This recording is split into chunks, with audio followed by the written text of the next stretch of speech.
us. Don't they themselves feel the urge to investigate what their own citizens have been doing? Alle telefoonnummers die we proberen bestaan niet meer. Namen kloppen niet, mensen zijn verhuisd of onvindbaar. Er bestaan tv-interviews met huurlingen. Maar ondanks herhaaldelijk verzoek weigeren de Griekse televisiestations dat materiaal af te staan. Het enige bewijs dat we zelf hebben is een fragment van een radioreportage.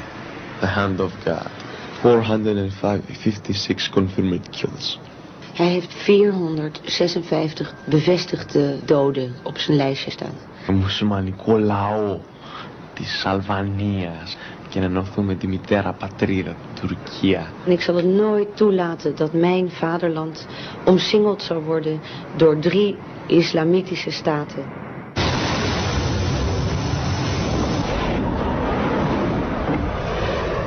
Er zijn aanwijzingen dat Griekse bronnen informatie gelekt hebben aan generaal Mladic over luchtaanvalplannen van de NAVO. Ook zou er sprake zijn van wapenleveranties aan de Bosnische Serviërs, aldus Takis Migas. En er werd op grote schaal vanuit Griekenland olie geleverd aan Belgrado, ondanks sancties van de Verenigde Naties. De Griekse autoriteiten weten hier officieel allemaal niets van.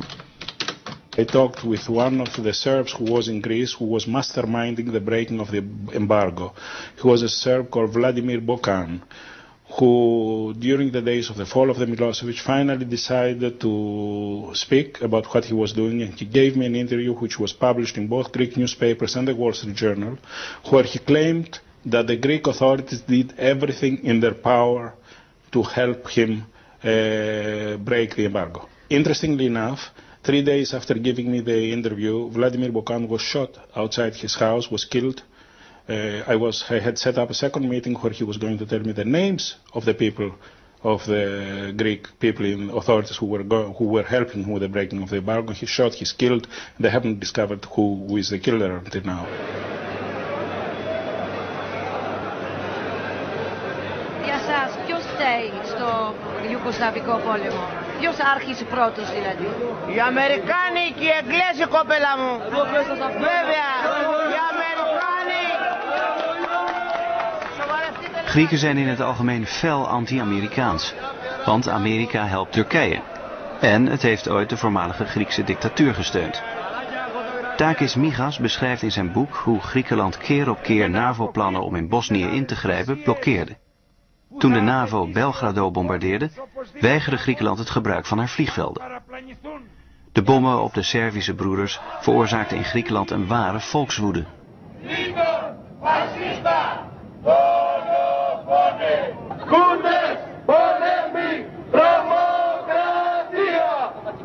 Moslims en Kroaten, gemanipuleerd door Amerika en het Westen, dat waren de boosdoeners. Serviërs zijn slachtoffers, broeders die de Griekse steun verdienen.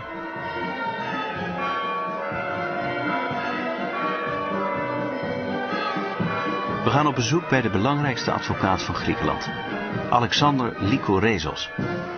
Wereldberoemd werd hij als raadsman van generaal Mladic. Hij is een goede vriend van Karadzic. Nog steeds.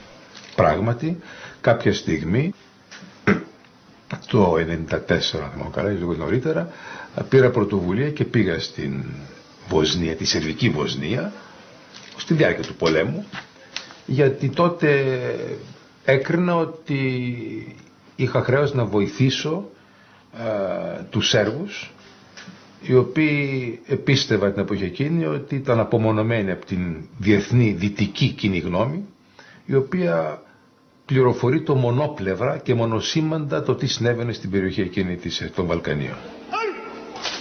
Αισθάνθηκα μια συγγένεια, να το πούμε έτσι, που ξεκινάει από την κοινή θρησκεία και πάντοτε στη ζωή μου ένιωθα την ανάγκη να στηρίζω αυτούς εναντίον των οποίων εμάχοντο όλοι οι άλλοι. Τι σας κάνει, δηλαδή βλέπω φωτογραφίες εδώ που παίζετε σκάκι με τον Μλάντιτς, ο σφάχτης της Σρεμπρενίτσας λένε στην Ευρώπη. Όχι, να σας πω, αυτό δεν με απασχολεί. Εγώ τον στρατηγό Μλάντιτς τον γνώρισα την εποχή εκείνη, τον γνώρισα αρκετά, τον είδα πολλές φορές. Εγώ ουσιαστικά, αν θέλετε, η μεγαλύτερη δραστηριότητά μου ήταν να συγκεντρώσω ανθρωπιστική βοήθεια για την Σερβία. Υπάρχουν εικόνες, ειδικά για το Σρεμπρενίτσα. 7.000 λένε τώρα άνδρες, παιδάκια και παππούδες θαυτήκαν από τον Μλάντιτς και το στρατό. Εγώ καταρχήν μην μου απευθύνεστε αυτόν τον τρόπο, διότι δεν αισθάνομαι καθόλου κατηγορούμενος για τίποτα. Όχι, όχι. Αλλά αναρωτιέμαι πώς μπορείς να κάθεσαι με κάποιον τέτοιο και να παίζετε σκάκι. Καταρχήν όταν καθόμουν με τον στρατηγό Μλάντιτς δεν εγνώριζα τίποτα για τη Σρεμπρένιτσα, ούτε είχαν απαγγελθεί κατηγορίες η δεύτερη Σρεμπρένιτσα. Δεύτερον, δεν είμαι εγώ εκείνος που θα κρίνω κατά πότε την αλήθεια, διότι εγώ δεν πιστεύω προσωπικά ότι είναι 7.000 νεκροί της Σρεμπρένιτσα. Εγώ λοιπόν, αγαπητοί μου φίλοι, είμαι από αυτούς που πιστεύω ναι, να τιμωρηθούν όσοι έχουν διαπράξει εγκλήματα, αλλά όχι επιλεκτικά. Δεν μπορεί φερειπίν να κατηγορούνται οι Σέρβοι για ό,τι λένε για το Κόσοβο και να μην κατηγορούνται οι Κροάτες για τα εγκλήματα της Κράινα. Διότι οι 400.000 Σέρβοι εξεδιώχθησαν από την Κράινα και για αυτόν το έγκλημα κανένας Κροάτης δεν έχει ακόμα κατηγορηθεί.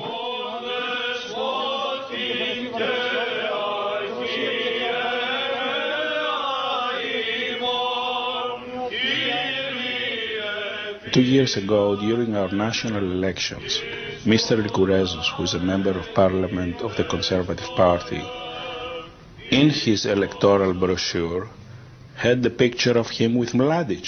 And I think the picture with Mr. Mladic was when Mr. Mladic was on a map planning the attack on Srebrenica. Did this cost him vote? No. On the contrary, he got some of the greatest amount of votes in Athens. Athene, vorige maand oktober. Griekenland is druk bezig met gemeenteraadsverkiezingen. We vinden een raadslid van de Griekse Socialistische Partij in Ilioupoli, een buitenwijk van Athene. In zijn verkiezingspamflet staat hij op een foto met Karadzic. We vragen het raadslid om uitleg. Και θα καταφύγω στα Ολλανδικά δικαστήρια, εάν παιχτεί κάτι που δεν το εγκρίνω. Οικογενειακός με τον Ράδεβον Κάρατζιτς βλέπω στον τη σημερινό σας. Όταν ήρθε στην Ηλιούπολη, ναι, έχω αυτή τη φωτογραφία. Δεν έχω άλλη φωτογραφία να βάλω και έβαλα την οικογενειακή. Τι να κάνουμε. Το ερώτημα είναι όμως γιατί το βάλατε τώρα. Ναι, διότι και πώς το εξηγείτε στο εξωτερικό. Ο Κάρατζιτς είχε έρθει στην Ηλιούπολη, εγώ είμαι ικανό άτομο να οργανώνω για ξένους ηγέτες επισκέψεις και αυτό μετράει στους ψηφοφόρους. Het gaat om deze man, Giorgos Anastopoulos. Hij organiseerde het bezoek van Radovan Karadzic aan Athene en in 1994 aan zijn eigen gemeente Ilioupoli. Giorgos Anastopoulos wil eerst niet voor de camera praten, maar als we op verkiezingsdag in zijn district zijn, verschijnt hij ineens voor onze lens. Σας παρακαλώ να με τραβάτε. Δεν επιτρέπω να με βάλετε τον εαυτό παρακαλώ να με τραβάει. Δεν επιτρέπω. Τώρα είσαστε στο δημόσιο χώρο και τραβάμε ό,τι θέλουμε. Δεν θέλω να τραβάτε εμένα. Έτσι, αυτή είναι η κουλτούρα της Ευρώπης. Η κουλτούρα της Ευρώπης. Ο φασισμός του φακού. Στην Ελλάδα τα δικαστήρια υπάρχουν εδώ και 3.000 χρόνια. Στην Ολλανδία, αφού σφάξατε όλο τον κόσμο, κάνατε και δικαστήρια. Έτσι. Λοιπόν, γελάτε. Έτσι. Είναι ντροπή, είναι ντροπή. Είναι ντροπή να έρθετε να μας κάνετε μαθήματα δημοκρατίας που αποκτήσατε δημοκρατία πολύ μετά από εμάς. Είναι μεγάλη ντροπή.